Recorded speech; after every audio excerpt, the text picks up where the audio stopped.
Olá, que bom ter a sua companhia aqui no JA. Veja as principais notícias desta quarta-feira aqui na nossa região.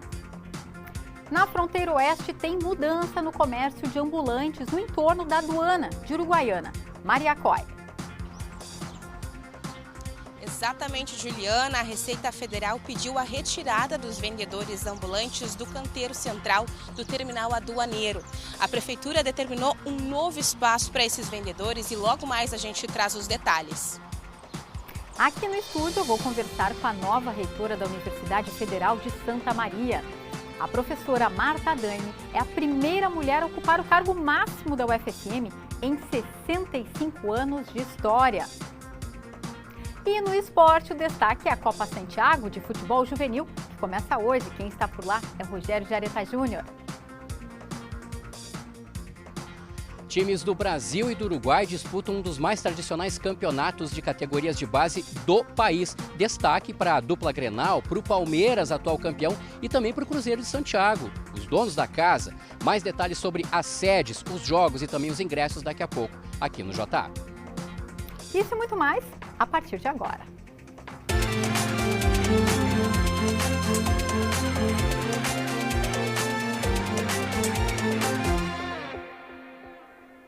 E a gente começa o JA de hoje falando sobre a travessia urbana em Santa Maria. A obra, atrasada há 8 anos, já teve entrega adiada por diversas vezes e agora tem uma nova previsão. Segundo o DENIT, a previsão é que a obra seja entregue até maio deste ano. A nova data foi divulgada após a liberação de 20 milhões de reais decorrente de verbas suplementares. Com isso, o ritmo do trabalho, que estava lento desde o segundo semestre do ano passado, foi retomado. A obra de duplicação de cerca de 14 quilômetros nas BRs 158 e 287 começou em 2014 e tinha prazo de conclusão de 3 anos. No projeto também estão incluídos 16 viadutos, 3 pontes e 3 passarelas.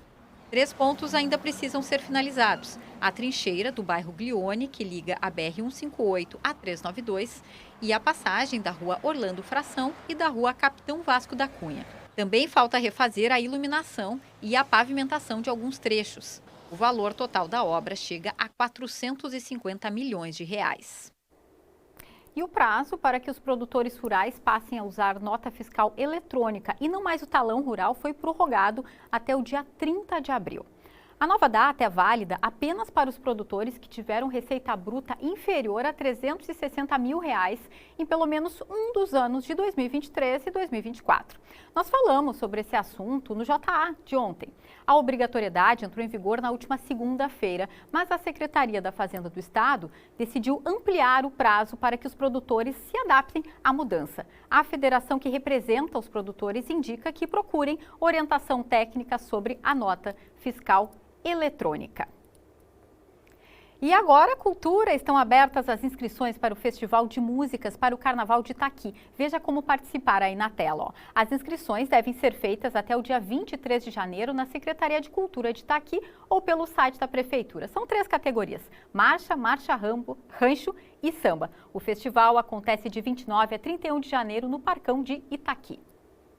E agora a gente vai para o nosso primeiro intervalo, acompanhando a movimentação do trânsito em um ponto de Santa Maria. Você acompanha aí imagens ao vivo das câmeras do CIOSP da Avenida Elvio Basso com a Medianeiro. JA volta em seguidinha.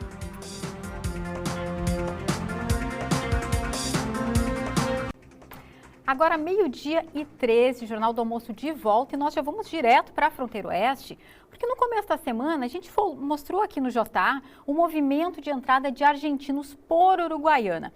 Neste ano, os turistas que chegam à cidade estão percebendo uma mudança logo ao cruzar a fronteira. Que mudança é essa, Mariacói? Boa tarde. Oi, Juliana, boa tarde a ti e a todos. A Receita Federal, que é o órgão responsável pelo local, pediu a retirada de vendedores ambulantes na área do terminal aduaneiro durante a temporada de veraneio deste ano. Para que o pessoal de casa possa entender, era comum chegar aqui nesse local onde nós estamos e encontrar centenas de ambulantes e barracas com produtos variados à venda, como chocolates, roupas, copos, jarra elétricas, entre outros. Como a gente pode ver agora, esse local está vazio. Isso porque eles foram realocados. Nessa área fica a aduana de Uruguaiana, que é por onde os turistas entram e saem do país. Então, esses argentinos que passam por aqui para seguir em direção às praias do litoral gaúcho e catarinense são os principais clientes dos ambulantes que ficavam por aqui, tendo o verão como alta temporada de vendas. Com esse ofício que foi emitido ainda no final do ano passado, eles não podem mais ocupar este espaço. Conforme o que nós apuramos, no ofício a Receita Federal salienta que entende o caráter social do trabalho desenvolvido pelos ambulantes, mas baseou a decisão em alguns fatores, como a falta de segurança para os turistas e também para os próprios ambulantes. Nesse ofício, eles também solicitam a presença da Guarda Municipal para evitar uma possível ocupação irregular do local e proibir a atuação irregular de guardadores de carros, os conhecidos flanelinhas. Esse pedido teria amparo do regulamento aduaneiro, que restringe a atuação de pessoas que não atuem profissionalmente no local. A partir disso, para que essas pessoas não ficassem sem trabalhar, a Prefeitura destinou um local para essas pessoas, como a gente confere agora. Houve uma reunião onde estavam todos os órgãos federais, junto com órgãos do município, junto com a Prefeitura, também com a Segurança Municipal, para que a gente fizesse uma orientação para que eles saíssem do corredor central para uma lateral, não impedindo o trabalho deles, mas deixando de maneira mais organizada e mais segura para ambas as partes, tanto para os turistas quanto para os ambulantes, porque daí eles ficam num local onde tem um fluxo de carros, mas não tem um fluxo nas duas laterais deles, então eles conseguem trabalhar de uma maneira mais segura e organizada. Eles seguem trabalhando numa área federal, então a gente dá todo o apoio possível, mas não é uma área que o município tenha domínio. Vale lembrar que a Receita Federal considera o comércio que não apresenta nota fiscal irregular. Entre os ambulantes, a decisão não foi bem recebida e muitos se sentem prejudicados. A gente está aqui só por estar, porque a gente não consegue vender nada. Colocar essas grades de ferro aqui, ó, o turista não tem acesso aonde a gente está, né? Não tem uma sinalização, não foi pintada a via, não tem uma polícia aí, um plantão para coibir todos os excessos. Dos jogos em 3 cidades. Essa mudança do local dos ambulantes já está valendo e quem entrar aqui na cidade já vai poder notar essa diferença. Juliana, volto contigo aí no estúdio. Muito obrigada pelas informações, Maria. Agora o nosso assunto é educação. A gente recebe hoje aqui no estúdio a nova reitora da Universidade Federal de Santa Maria, professora Marta Daime. É a primeira mulher a ocupar o cargo máximo da UFSM em 65 anos de história. Boa tarde, professora. Seja bem-vinda ao JA. Em primeiro lugar, parabéns pelo cargo. Muito obrigada, um prazer estar aqui, poder falar um pouquinho sobre esse momento histórico para a UFSM, muito importante também para a minha carreira, mas em especial uma porta aberta, né? Um momento histórico da instituição e uma porta aberta, né, para o gênero feminino, para que possa ocupar esses cargos. Qual é o seu sentimento, né, depois de 30 anos de vida acadêmica, em ocupar esse cargo máximo, né, e abrir caminho para outras mulheres, eu imagino? Na verdade, eu nunca sonhei com este cargo, né? Estou na instituição há 36 anos, mas a vida acadêmica veio me conduzindo para esse cargo em função de que fui ocupando vários cargos de gestão. E o cargo de vice-reitora, na verdade, foi o que me trouxe até a reitoria, vamos dizer assim, e muitas mulheres. E mais de 50% da sua equipe agora deve ser de mulheres. Sim, são de mulheres. Muitas delas, muitas vezes, ficaram reticentes ao receber convite de atuar na alta gestão. E isso acontece somente com mulheres. Homens nunca ficam inseguros ao assumirem cargos. As mulheres ficam. E eu acho que é essa cultura que nós temos que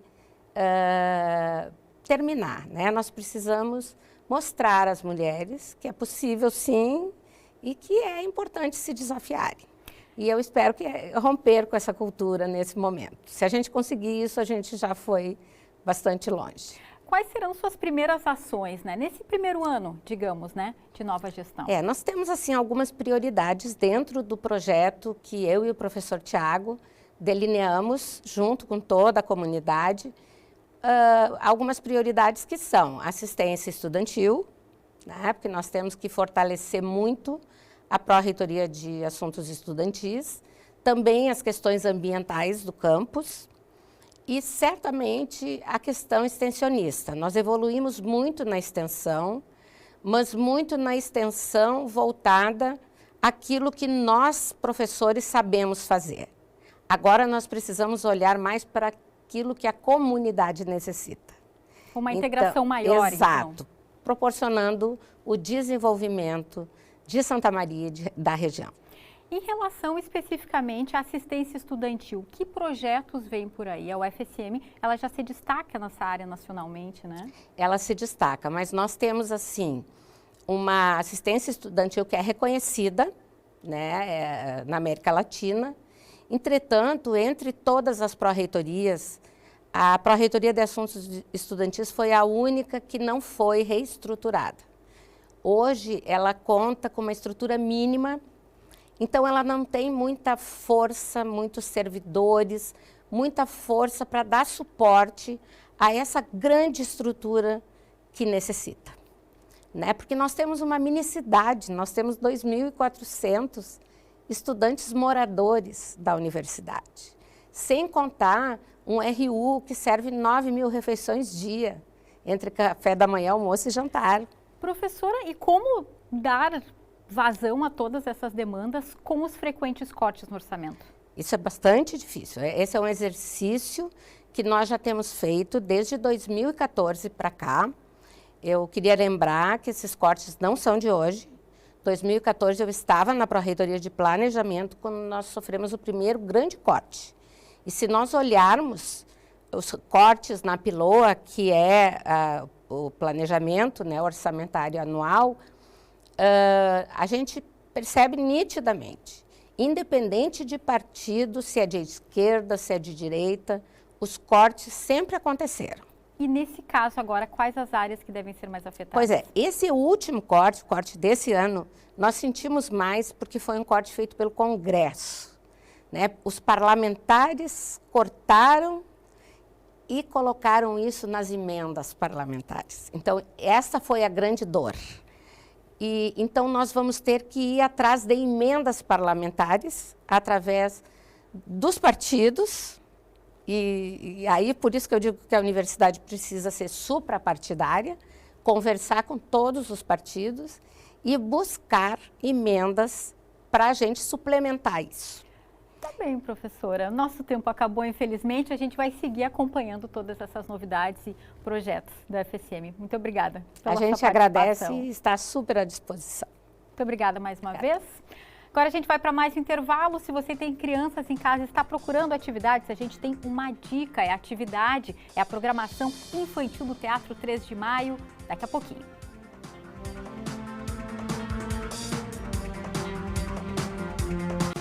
O JA está de volta com o esporte. O primeiro Grenal do ano vai ocorrer aqui na região e será pela Copa Santiago de Futebol Juvenil. O Rogério Jareta Júnior já está por lá, né, em Santiago, né, cidade que acolhe todos esses jogadores. Qual a situação por aí? Tudo pronto, Jareta? Boa tarde.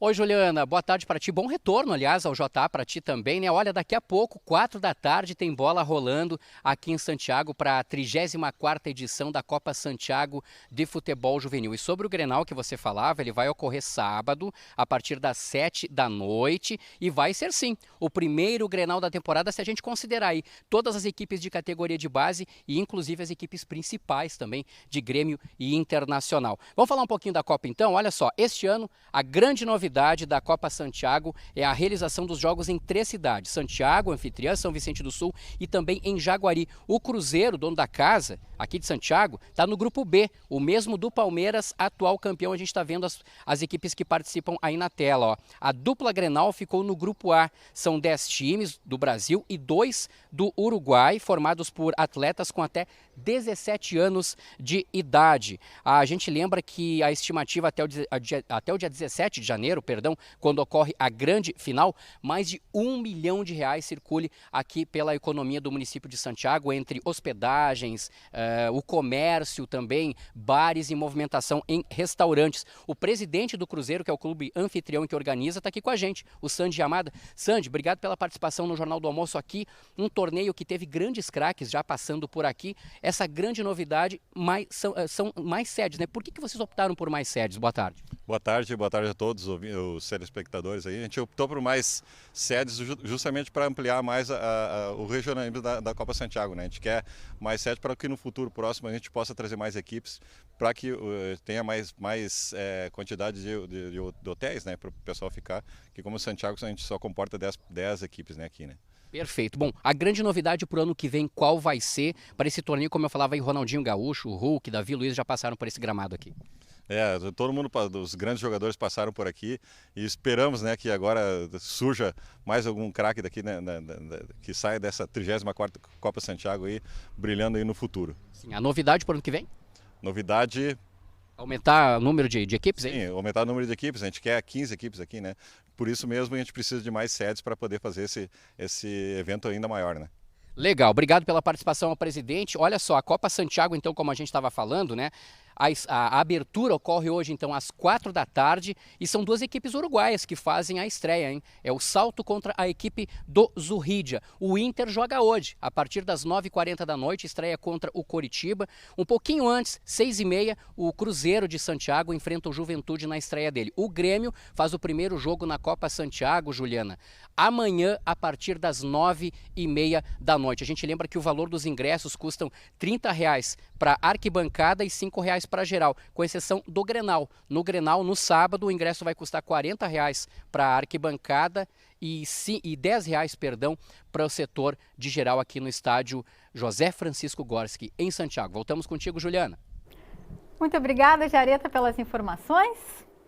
Época de férias, sempre surge aquela dúvida, né? O que fazer com as crianças em casa? Pois a gente aqui do JA tem uma dica. O Teatro 3 de Maio está com uma programação cultural especial. E hoje vai ocorrer mais um dia de apresentações do projeto Palco 13. Essa iniciativa leva atividades de graça para a criançada e quem vai nos contar tudo, como está por lá, é o Nick Santos. Boa tarde, Nick. Oi, Juliana, boa tarde para ti e para você de casa que almoça com a gente. Coisa boa começar o ano já falando sobre arte, cultura, diversão, sobretudo de graça.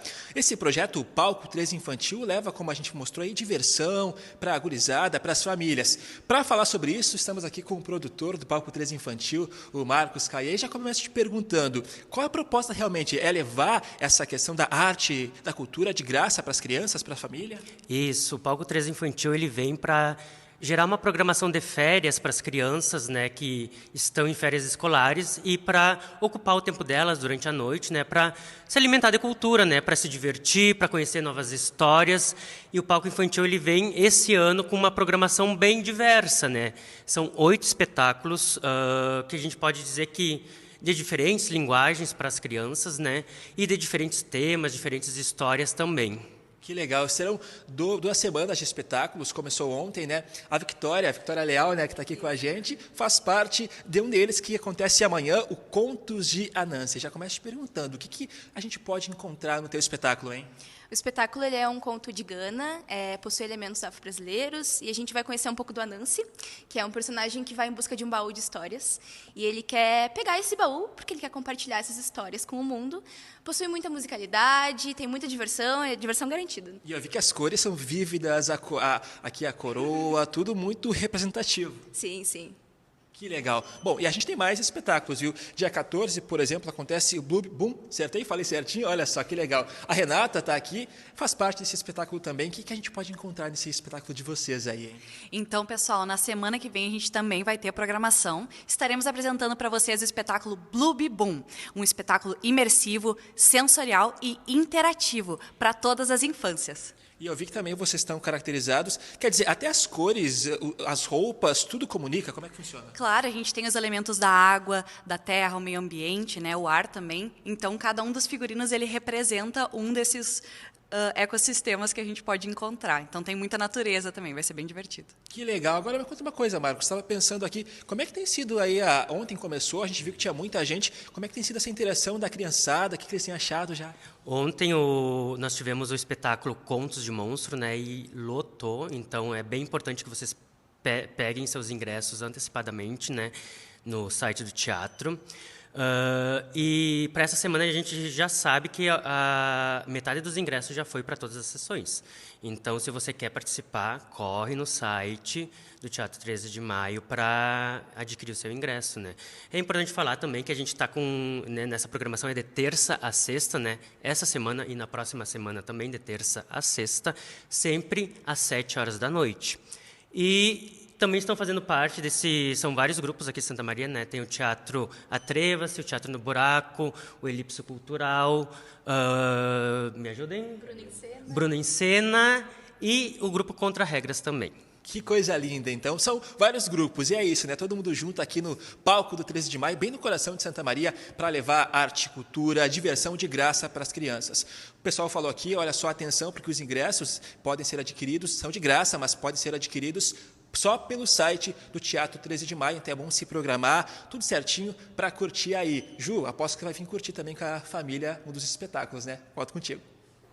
Oi, Nick. Eu vou me programar e vou, porque é sempre uma boa alternativa à arte para tirar as crianças das telas, né? Obrigada, Nick, pelas informações.